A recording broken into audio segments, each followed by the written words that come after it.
Hey everybody, Bill in Virginia. Welcome back.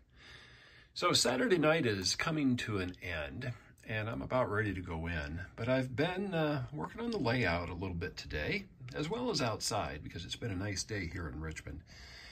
And I've got this little crane put together. I bought this a while back at a hobby shop and decided today I would get it put together. It's a combination metal and plastic kit. And I think it looks pretty good. It's very rustic. You know, it fits well into this area here. And all of my equipment will go underneath it. That's going to be going over to the engine house. So, you know, it will function. And I can also put it up on a stand, and I probably will when I do the scenery here. Maybe like a little bit of blocking underneath just to kind of give it an extra couple of scale feet. But this looks nice here, and it's something that I had planned on. So for this area now, I'm down to doing more detailing work and then building that water tank and then doing a little scratch build still for a loading dock and a little storage building over there. Otherwise, I've got things in pretty good shape. I've got to do painting, and I still got to add the little water detail on the other side. But it's not going to be long before I can get this wrapped up. So let's go and do a little bit more and see what other things I can get done in this video here. Another thing that's under construction that's going to go in that service area is this. And this is an O-scale air-fueled fuel carts and oil cart. Now, I am modeling post-World War II. So, you know, in my little world, I got some excess equipment that the railroad got for use, for fueling and other things up at the service area. So I'm going to get these finalized and put together. And I will paint them red and then weather them up pretty good here, and there'll just be some details in and around the engine house and that service area. So that's one thing that I will probably finish up tomorrow, and I'll show you what the end product looks like on that. This is a little resin kit. Went together pretty well. Had to be careful with some of the parts. I ended up having to find this little part because as I was cutting it off the spur, it went flying and I could hear it land somewhere over here. So I had to dig everything out, and I found it in my scrap box. So I've got all the parts. I've been a little bit more careful with it here lately. You know, I noted in a video ago that I was going to empty out these cupboards so that I could use them for model railroading. Well, I did that. I've got the tools put into totes and taken outside. Things that I am going to continue to use, I have left in place. And also put trains in. And, you know, lots of trains and scratch building parts and other little odds and ends. So I've got space, including up in this one. Got a variety of the tools that I use there, but I've got some additional space up here for trains. I was able to put stuff away that I had down here. Still crowded, but at least I've got more space for more stuff. So that's another little project that I've got done, and it was long overdue. Sunday afternoon already, and I have the basic red paint on these. They're from rattle cans. The drum over there is still drying. These actually dried fairly quick. I will use a combination of things on that to finish. Some dark washes. I'll paint the tires, paint the hubs. I'll do a variety of little work to it, kind of get in some of those nooks and crannies with darker colors. Let it dry thoroughly, and then get started on that. Next shot of this should show these just kind of sitting over on the layout. I will do some other things, you know, scenery-wise before I actually put them in place permanently. But about ready to turn my attention to some other stuff here. Sunday afternoon is wrapping up. So I've got these little carts completed. I've painted them red and weathered them up, and of course painted some black and some rust in a few little spots. But yeah, pretty good there. I like those little things. I did add some very, very small heat shrink tubing, which I heated and shrunk. And when it's warm, you can bend it into different shapes. So I used my soldering gun just to kind of give me a hose in the ground. Added a little handle, even though you can barely see it right there. That one with my eyes was a bit difficult to put in, but I got it in. This was a laser cut kit, an oil siphon cart. Kind of a fold and bend and glue and add some pieces. So these are not necessarily where they're gonna finally go in position. I've got ground cover to do.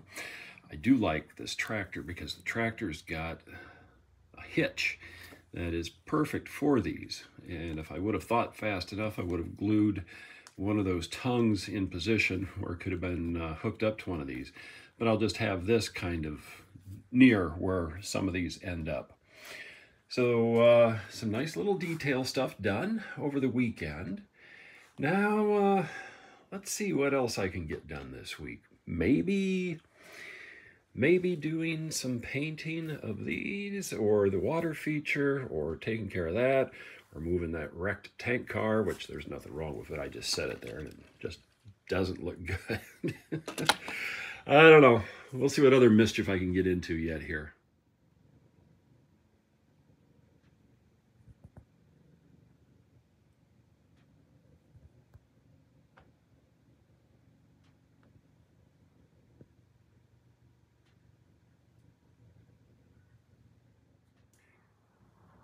You know, for the rest of this video, I'm going to do a little bit different.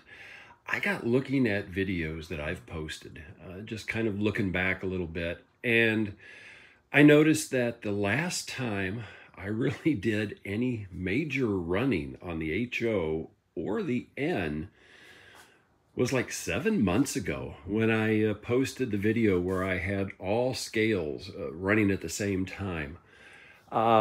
So I have not cleaned or run these in half a year. It really didn't feel like that. It felt like it was before Christmas. Yes, you know, since I did a lot of anything on these, but not that long ago. So what I'm going to do is the rest of this Saturday afternoon, and it's not going to take long, is I'm going to clean my track on both N and HO, and I'm going to do some running. You know, I'll take some video and we'll show you some trains on these scales. It's been a while. I feel like I've neglected them. But, you know, my track cleaning is simple. I put the NOx ID on all of this now, like well more than a year ago. Year and a half, I think. I'd have to look back and see when I did those videos. Last time I did this, I did a light wipe down on the track, and that's exactly what I'm going to do this time. You know, I've got like a shim, and I've got a strip of a shop cloth that I got at either Lowe's or Home Depot. I don't remember. I've got a box of them. But these work really great for the track. So it's simple. You know, what I do is when I'm at a switch, I pull this direction across the points, just so I'm not snagging anything. And just kind of lightly over the track. Since I put the NOx ID on, I don't have to pull it hard.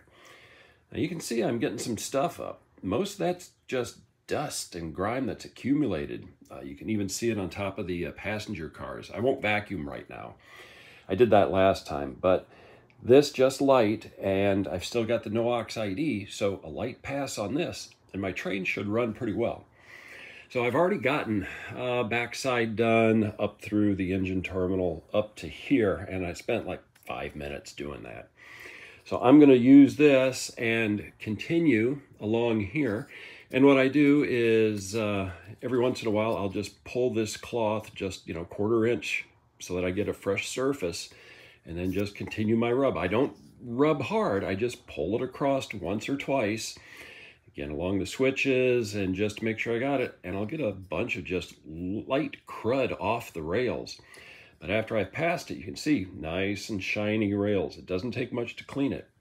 So everybody's got their own method, and as long as it works for you, you know what, that's great. My method is I've used the No-Ox ID a long time ago with no further applications, and it works pretty darn good for me. So I'm going to clean the track here. I'm going to clean the track there, and we'll have some N scale and HO scale trains running for the rest of this video. So hang tight with me here, and let's have some fun with some other scales. So it's been about 15 minutes since the last video segment, and I now have all of the track wiped. It doesn't take long. Like I was saying in the last one, it's a light pass. Here's what I got off of everything that I did since that video. Most of this is just dust and grime that's accumulated on the tracks in the past 6-7 months. These couple of darker areas are areas where I still had probably too much No-Ox ID in place. As I was running this along the track lightly, I could feel it bog down and kind of pull a little bit, where I would hit some patches where I had probably a little bit too much of that No-Ox ID, hence this stuff. Otherwise, this is just running several feet of track, just picking up the dust and grime that's sitting on top. So everything is cleaned, and I also spent a few minutes making sure that all of the cars were on the track.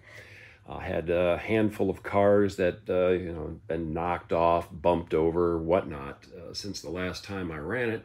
So I've got everything on. I also have to pick up some semi-scale wheels. I am out, and like these 2 pieces of Rock Island equipment.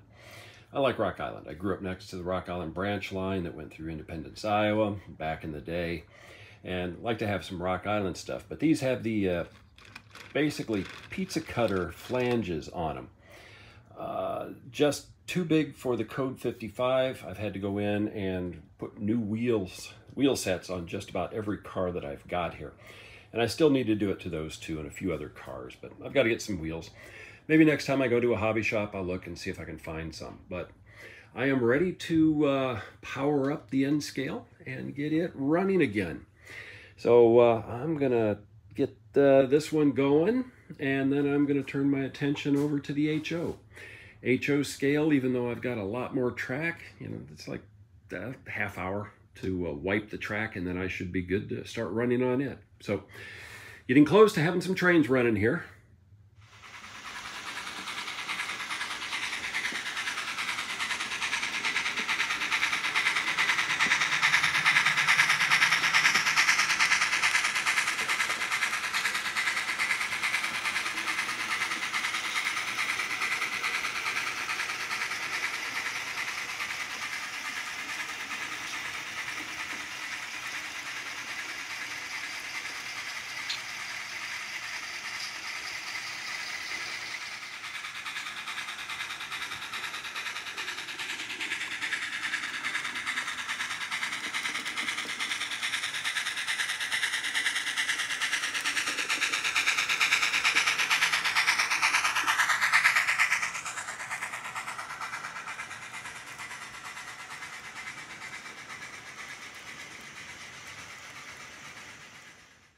So I've been running them for a few minutes, and they've been running well till we got here. Take a look at that track. So this is on the joint between the 2 sections. I built this so that it can be taken apart, but you've got to cut the track and move some buildings and everything. Last summer, I noticed it had a slight bow on it, and a few viewers had noted the same thing, and I never got around to fixing it. I didn't even look at it until I ran my first freight train across it here just a little bit ago, and it uncoupled, and it's like, wow, roller coaster. So I'm going to come in, and I'm going to do a little track work on that. I should be able to nip out a small piece, get that bulge out of it, and then slip in some new connectors, probably over here because I got room to work. So anyway, that's a project I got to do, but the trains were running nicely until that point. You know, I think this is going to be it for this video. It's long enough. I am going to fix that track. And then for the next video, I think I'm just going to run trains. It's been a long time since I've done that. So the next video, I'm going to run trains on all the different layouts. Not all at the same time, but you know what? Maybe I'm going to do an imaginary log load that's coming from the O scale over to the HO scale and being worked at the factory and then sent off over to a customer over here on the N scale. We'll see what I can do there, but that'll be next time. So for that, keep having fun on your layouts. Until next time.